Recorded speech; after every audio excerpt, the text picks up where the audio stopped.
Hello, hello. So today we have Claire Davidson, the lovely Claire, who has been on the programme for a few months now and is still on the programme. So most of my interviews so far have been with people who've finished the programme, and I want to now look at people who are on the programme and people who completed, a year plus away. So I'm looking at just shifting the timelines around a little bit. So I often get asked about what it's like to be on it now, as in right now in September 2023, things evolve and change, and also what's happening, a year down the line. So I'm guessing and hoping Claire and I might have another chat further down the line too. But for now, we're going to have a short conversation about what brought Claire here, what she's doing now, and how she's finding the programme. So Claire is an English teacher, recently retired from the classroom, but was already, so just to be clear, Claire already had quite a thriving one-to-one English tuition business. And Claire, you joined the programme to try to help you transition out of the classroom full-time into your business, but also go in the direction of groups. So it's a bit of a two-hop kind of trajectory that we're on here. So over to you, Claire. Would you like to just expand a little bit on that, where you were when you reached out, when we first had that initial conversation about you joining the programme, where you were, where you are now, and anything else you want to share? Thank you. Yeah, hi. So I'm Claire. I was an English teacher, a secondary English teacher for 30 years. I transitioned out of the classroom. So I did a bit of a hybrid thing. I've been tutoring probably for about 27 of the 30 years, but just doing it very ad hoc, mainly with students at my school. And then I got into setting up my business formally, the English Lab, and going one-to-one online. So this really came about, I suppose, because of COVID. Being a teacher who utterly panicked at the idea of having to do online lessons and having literally a weekend to learn how to use Teams, which is what we used at my school. Yeah. And I can actually remember sitting in the car and crying about it and saying to my husband, I can't do this. I can't teach online. I'm not an online teacher. And then finding that actually the opposite happened. I really thrived online and I enjoyed it. I think I was one of the few teachers that did, but I made it work for me. And then I set up my business, the English Lab, offering online tuition. And initially parents wanted face-to-face, but then actually once the business started, the parents, word of mouth, the parents came, and I was full within a couple of months. So that was September 2022. I also started, at the same time I started a new business, I started a new job at a boys' grammar school near where I lived. And that was just for a year. And that just gave me a little bit of financial security while I was growing my online business. So I had 3 days of doing evening online tutorials, and I had 2 days in the classroom, which were full on, teaching I went back to sort of teaching 5 hours, no PPA, and thinking, actually, I really can't wait to stop this and kind of move into my business more full time. The main concern that I had was that it's quite hard to get into the day market in terms of, teaching. That I know people do, but teaching children who are homeschooled, it takes a while to break into that market. I didn't find that I managed that. So I was really limited to teaching children after school. And there's a bit of a ceiling on that. And I was kind of just doing my financial forecasting and realizing that I probably couldn't carry on with one-to-one. And also, to be honest, I was having a few reservations about one-to-one with quite a lot of my students. I felt that group work would actually be equally effective or more effective. And I began to feel that doing one-to-one online was just really unnecessarily labor intensive and wasn't necessarily benefiting the children. And then around that time, I kept seeing Ellie on LinkedIn. Yeah. And I spoke to your sister at one point a couple of years ago with Bilingual Sing, because my degree is English and French. That's right. I went to Swansea University. Oh, yeah. I hadn't realised that connection. So did Terry, Mel and I. Oh, Dad. Our Yeah, dad. yeah. It's part So of the program, which is why I mention it here. It is kind of relevant. So yeah, so she reached out to me a couple of years ago and said, "Why don't you come and join us?" And I think that was the first contact I had. And then I just kept seeing you everywhere, Ellie. I kept seeing you on LinkedIn. And every time I watched one of your blogs or I read something, I just thought, oh, this lady's making so much sense. And you were asking questions and saying, do you feel that perhaps one-to-one isn't working for you, or do you feel that, you know, being in the classroom is not something that you want to is sustainable? And I was going yes, yes, yes, yes to all of the questions. And I think it was eventually late one night. You'd done a little piece to camera in your car, and I sat down on the bed, and it was quite late, and I thought, shall I watch it, shall I not watch it? And I watched it, and that was the moment that it just the light up. And I said to my husband the next day, I think I really need to do this ladies course, because everything she's saying is really resonating with where I am now in my life, and I think I need some help to go further. So that's how I joined the 2-hour tutoring program. Fantastic, Claire. Thank you so much for sharing that little. That's your little customer journey from going to know me to deciding that I was we were a good fit to work together. And has that been true? Have we been a good fit, Claire? Oh my gosh. Yeah, with bells on. So we obviously, as you always do, you look at the cost of it. You look at what's on offer and you think, yes, that's I need that would be, I don't know anything about that, but I need to know that and that. So I was looking at the content and thinking, this is definitely for me. And then we discussed cost, and I sat down with my husband and I said, you know, this is an investment. And I knew that I was going to be using some money that I'd inherited. And my husband he didn't even bat an eyelid. He just said, I actually can't think of a better way for you to spend that money. And so I invested a bit of I lost my mum last September. And around about the time I knew I wanted to go into tutoring full time. And so she was well aware of the trajectory that I was on and thoroughly approved of it. So yeah, the course, I would say, I feel a bit guilty because I feel like I've had my money's worth twice over. Oh my gosh, that's amazing. So I think you've got to be prepared to throw yourself into it and, you know, really commit to it. And if you do that, yeah, you absolutely get your money's worth 10 times over. My learning curve's been like this. I don't think there's been any bit of the program where I haven't had an incredibly steep learning curve. And I'm loving it, because it's like being back in the classroom as a student again. Yeah. And I'm learning something new every day. And I was just showing you this earlier, Ellie, but this is my you're encouraged to journal everything out. So these are my notes, and then I'm actually into my second book as well. It gives me so much joy to see that, Claire. I love a journal, and I'm an English teacher. Yeah, of course. I'm a linguist, so you know we're on the same page. Pardon the pun. Sorry, I had to drop that in.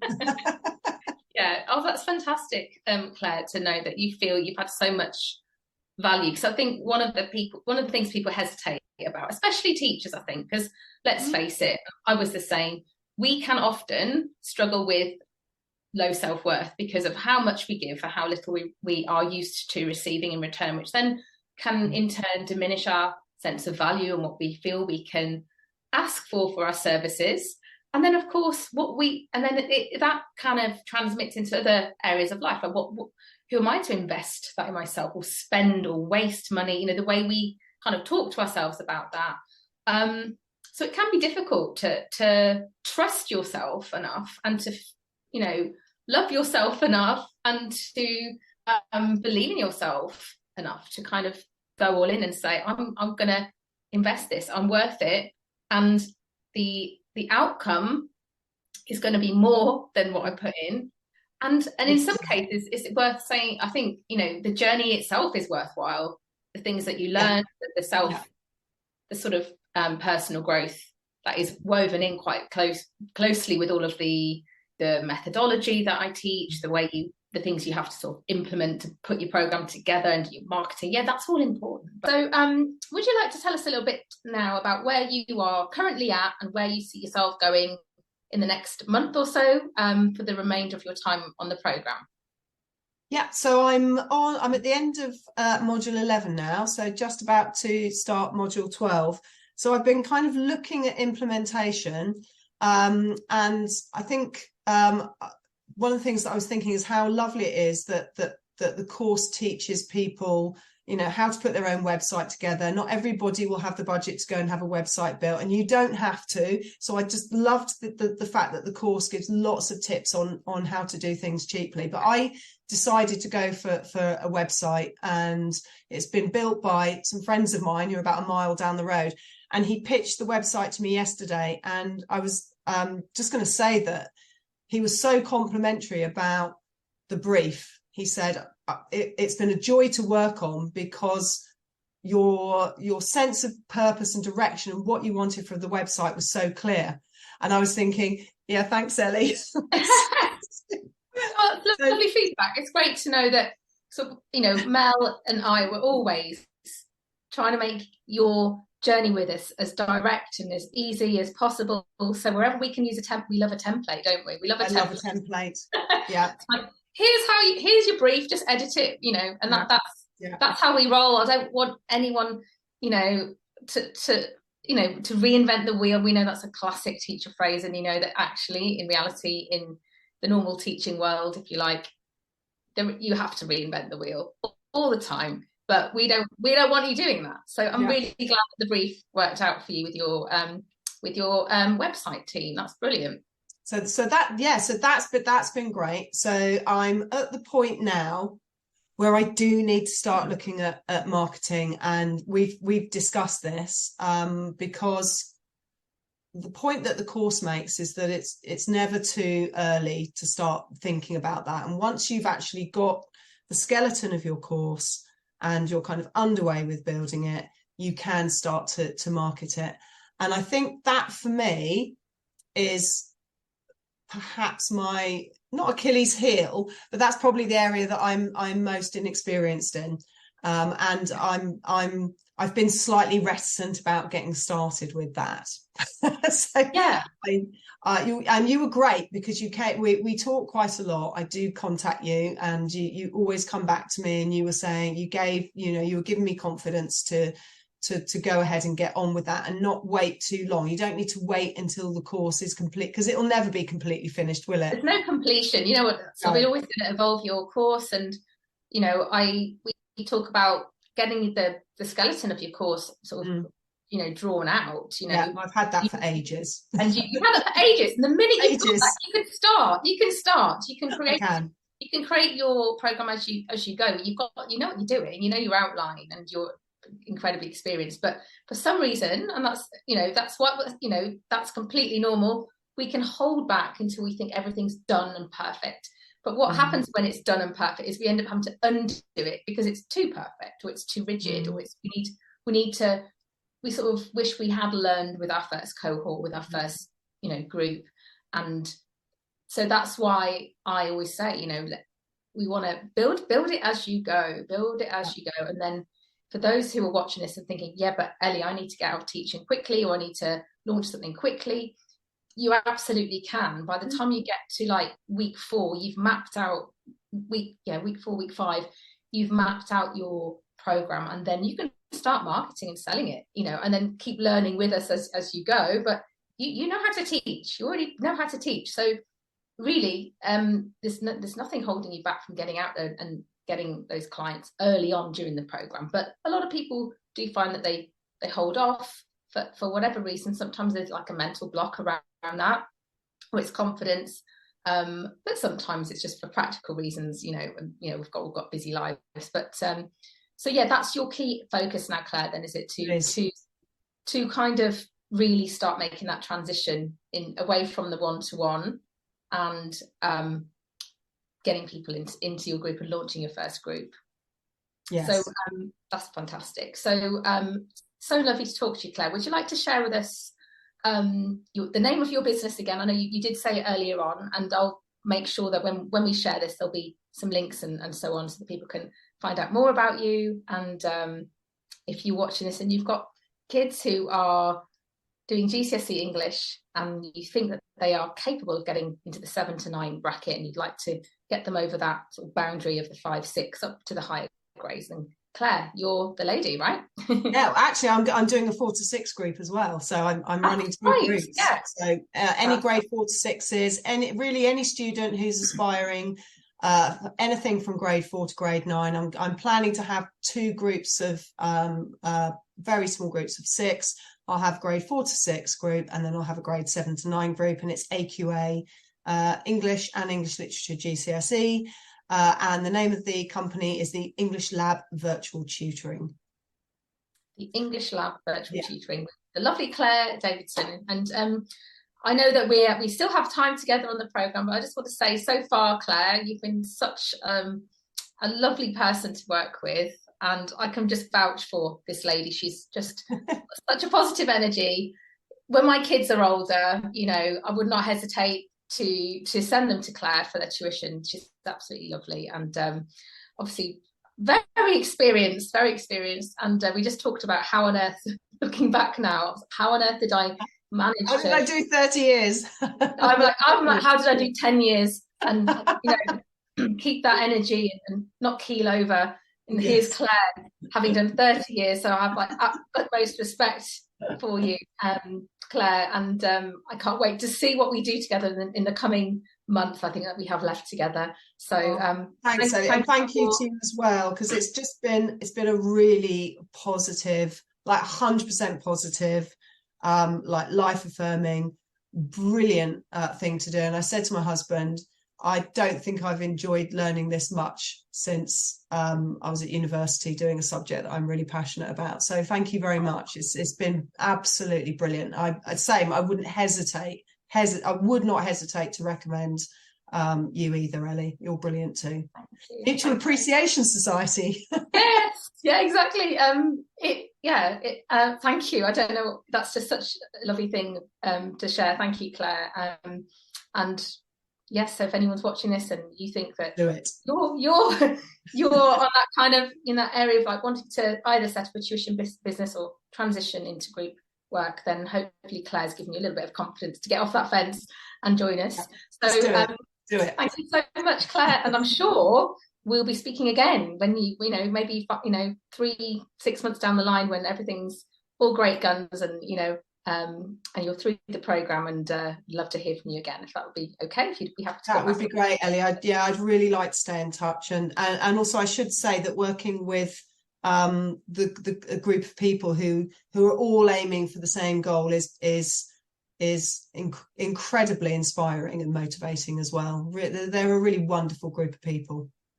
Yes, I think like attracts like, so we've just got such a lovely energy, lovely vibe in the group, and it elevates the learning to another. It just takes it up so many notches, and just to finish, if you're thinking, but how do I communicate the value of my group program compared to one-to-one?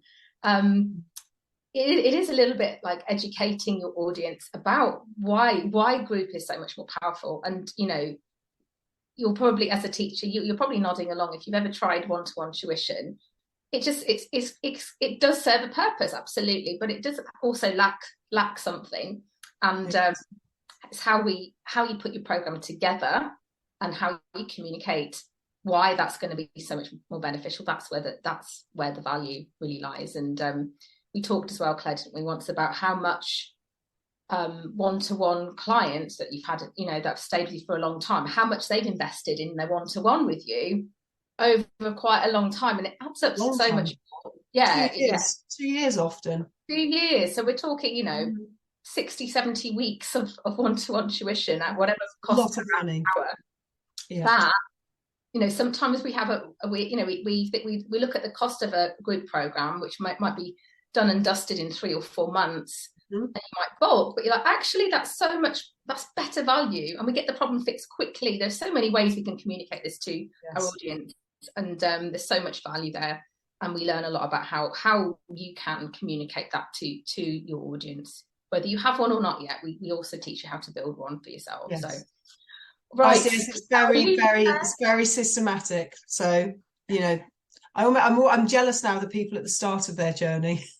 When you introduce really? someone new, we're all looking at them and going, oh, because it's a really nice time when like all of that potential kind of lies ahead of you, and it's a lovely time being on the course, actually. Yeah, it's been great having you, Claire, and we'll see you again very soon. All right, thank you very much. Bye.